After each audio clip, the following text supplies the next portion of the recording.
Well, Ashley, we had a few follow-up questions. Ilhan Omar is one of about a dozen House Democrats that have called for a ceasefire in Israel's war with Hamas. So we had a few follow-up questions about what that policy in practice would actually look like. Here's how it went.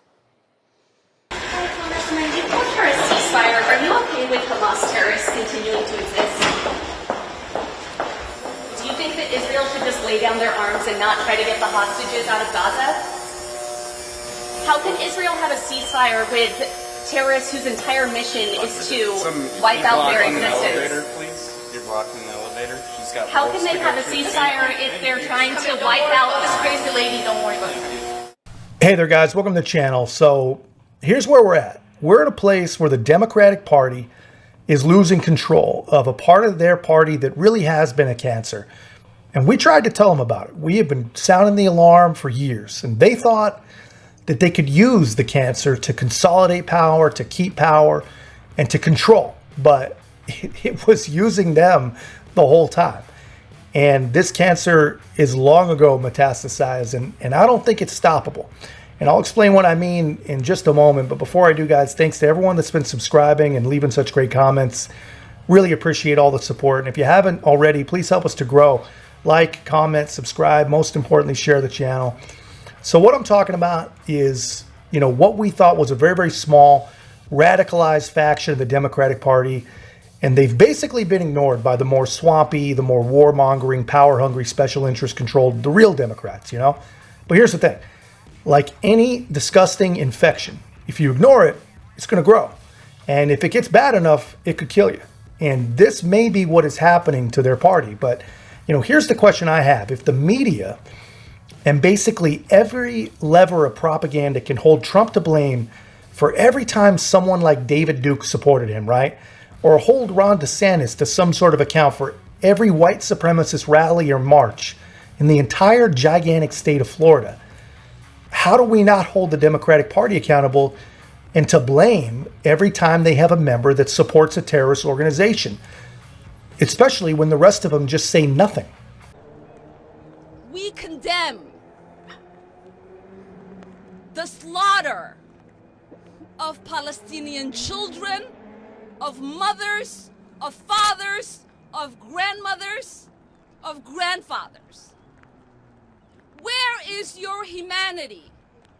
How do you look at one atrocity and say this is wrong, but you watch as bodies pile up, as neighborhoods are leveled? Israel has dropped more bombs in the last 10 days than we dropped in a whole year in Afghanistan. Where is your humanity? Where is your outrage? Where is your care for people?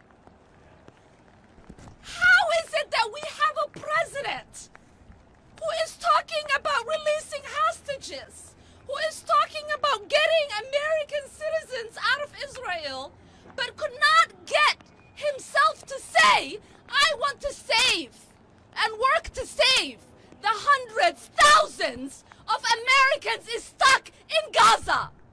Well, in the president's defense, I very rarely say that, but in his defense, he hasn't really said anything about American hostages. Very, very little, if anything at all. In fact, the only thing he's really said was that he's going to give $100 million to the people holding them without making their release even a condition of getting the $100 million.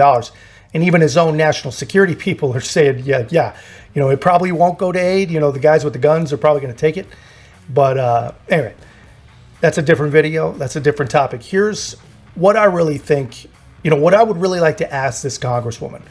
Where was your anger about the bombings, the deaths, and the neighborhoods destroyed in Eastern Europe, right? You haven't said anything about that. In fact, you did the exact opposite of saying anything about it. You supported it. You financed it. What makes this difference? And please tell me, aren't both nations just defending themselves? So what would you have, or what would you expect Israel to do?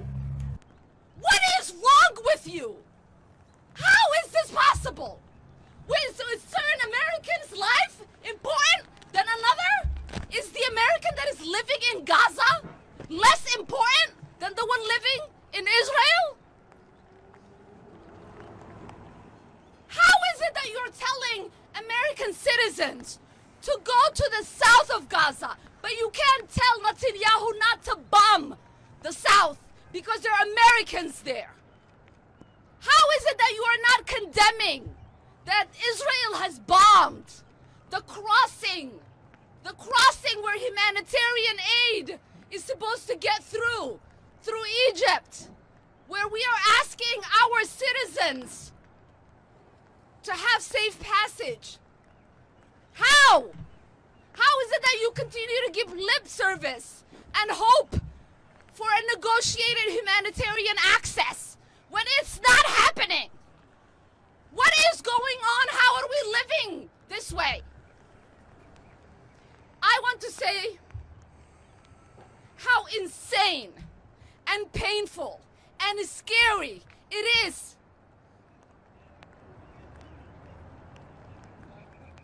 I mean, but scary for who, right?